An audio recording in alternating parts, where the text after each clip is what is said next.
Buenos días con todas. Mi grupo está conformado por Natalia Castillo y mi persona Doris Gómez, quien nos acompañó en este proceso el asesor Luis Fernando Estrada Mideros. Para este artículo hemos escogido el siguiente título: si practico el juego tradicional, mi motricidad se podrá desarrollar. Entre las palabras claves tenemos habilidades motrices, juegos tradicionales, habilidad motriz fina y gruesa. El presente proyecto de investigación tiene como objetivo estimular las habilidades motrices de los niños del Hogar Infantil María Auxiliadora, planteando como estrategia los juegos tradicionales, ya que a partir de las observaciones en lo referente a estas, los niños presentaban dificultades en actividades que requerían de su habilidad motriz fina y gruesa. Se notaron falencias como falta de equilibrio en su cuerpo al agarrar, brodelar, recortar, correr, entre otras. Se brindó herramientas a los niños para que de esta manera se refleje en ellos el progreso de sus habilidades. Esto permitió mejorar sus movimientos, brindándoles seguridad, confianza, un mejor equilibrio y precisión al momento de ejecutarlas. En cuanto a la metodología de la investigación de las habilidades motrices, tiene una directriz donde el paradigma escogido es el cualitativo, ya que enruta situaciones de interacción colectiva desde lo lúdico recreativo en un entorno educativo y que de cierta forma es reflejada en su entorno social próximo, como lo es su hogar y su barrio. El proyecto investigativo se encuentra fundamentado por un enfoque crítico social, el cual pretende que el aprendizaje adquirido sea llevado a la práctica dentro y fuera de un aula de clases, estimulando de esta manera sus habilidades motrices de forma dinámica, lúdica, participativa, individual y grupal. Finalmente se tomó el método de investigación y acción, el cual permitió generar una intervención que propendió por la integralidad, donde los procesos cíclicos del trabajo se basaron en planificar, actuar, observar y reflexionar.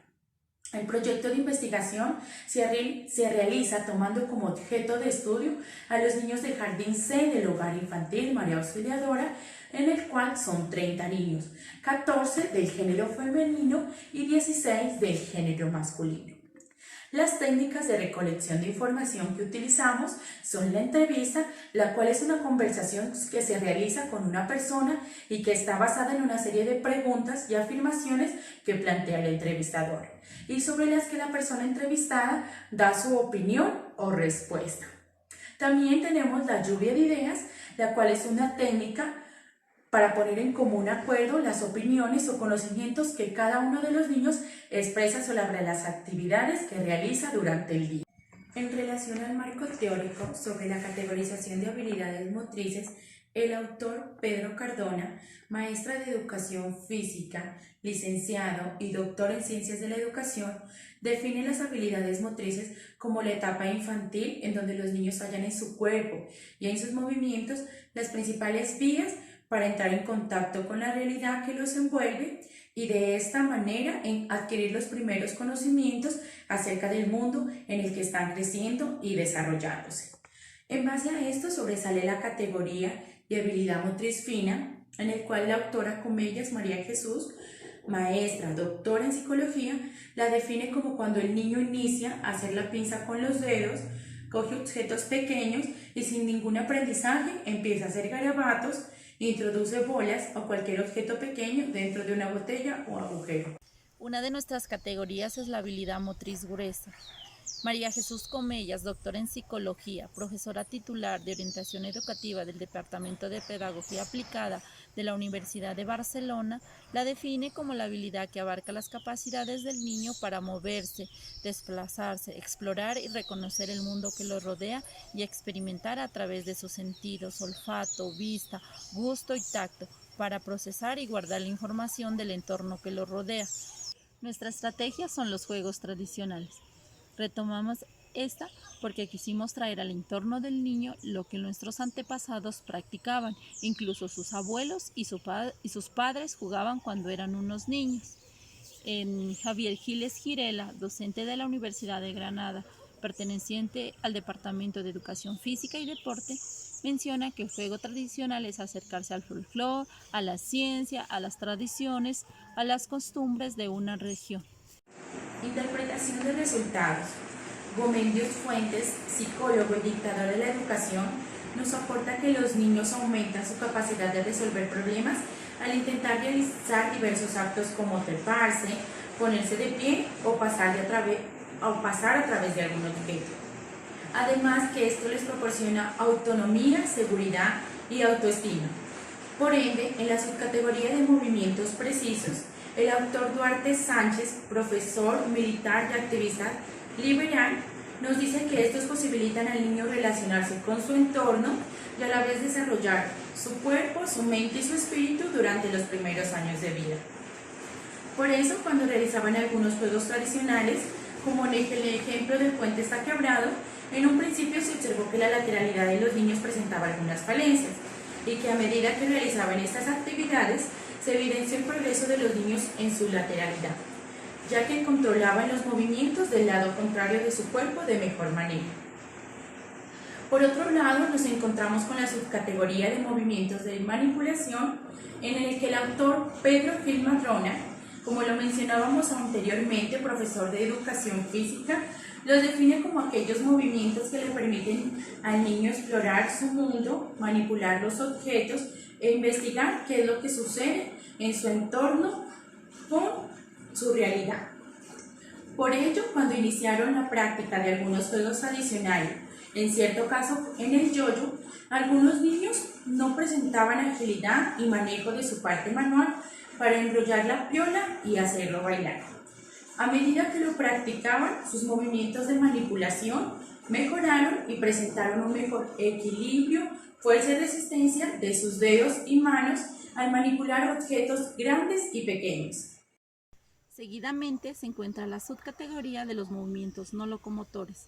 Mauro Meneses Montero, director de la revista Retos en España, investigador, escritor de varios artículos, menciona que a través del juego el niño corre, salta, trepa, persigue. Estas actividades lo divierten y fortalecen sus músculos. De esta manera, cuando el niño se arrastra, se encoge, se estira y alcanza objetos y explora con el cuerpo, aprende a usarlos y a ubicarlos en el espacio. Cuando se ejecutaron las prácticas de algunas actividades donde los niños tenían que estirarse, tirar, atrapar, correr, se evidenció que algunos de ellos no tenían equilibrio y fuerza en sus movimientos, pero con la actitud y disposición de cada uno de ellos se logró una buena estimulación en cuanto a su habilidad motriz fina y gruesa. Finalmente, en la subcategoría de los movimientos locomotores, Mauro Torres, psicoanalista, profesor de filosofía y antropología en varias universidades, ha publicado numerosos artículos sobre el estudio del ser humano. Menciona que al finalizar la etapa inicial, el niño ha alcanzado un desarrollo motor similar a la del adulto, ya que ha desarrollado las formas básicas como correr, saltar, trepar, alcanzar, que se van logrando en orden secuencial. En relación a lo que menciona el autor, cuando se dio inicio a algunas actividades de los juegos tradicionales como los bolos, la semana, los encostalados, el laberinto, entre otros, se evidenció en los niños falta de equilibrio, coordinación, agilidad, firmeza y seguridad, ya que les daba miedo ser empujados por algunos de sus compañeros, caerse por sí solos o simplemente porque sus extremidades no estaban estimuladas. A medida que transcurrió la realización de cada juego, se observó en los niños más seguridad, confianza al realizar actividades que requerían de su parte motriz como saltar, correr y estirar. Esto permitió más firmeza y coordinación en su cuerpo. Se destacaron importantes conclusiones, entre las cuales están: primero, las habilidades motrices contribuyen de manera significativa en la práctica de actividad física de los niños y niñas, ya que hubo dominio de su cuerpo, de sus movimientos corporales y fortalecimiento de sus extremidades superiores e inferiores. Segundo, los juegos tradicionales ayudaron para que los niños y niñas mejoren su coordinación visomanual, visopedial, puesto que a través de esto realizaban múltiples actividades de la vida diaria y ha logrado que ellos se sientan seguros, libres, expresivos y con un mayor equilibrio de su cuerpo y de sus movimientos. Seguidamente se mencionan las siguientes recomendaciones. Primera, rescatar desde el entorno familiar este tipo de juegos porque permiten que los niños los conozcan, no se pierda su historia, su cultura y su tradición, y que a la hora de ponerlos en práctica sea fácil su ejecución. De igual manera, se recomienda que en el currículo del plantel educativo sean tenidos en cuenta, porque estos permiten que los niños se desenvuelvan de manera libre, espontánea, dentro y fuera del aula de clase. Realizar actividades basadas en los juegos tradicionales en espacios abiertos mejora los procesos de enseñanza y aprendizaje, invitando al niño a explorar y a manipular objetos que encuentra a su alrededor.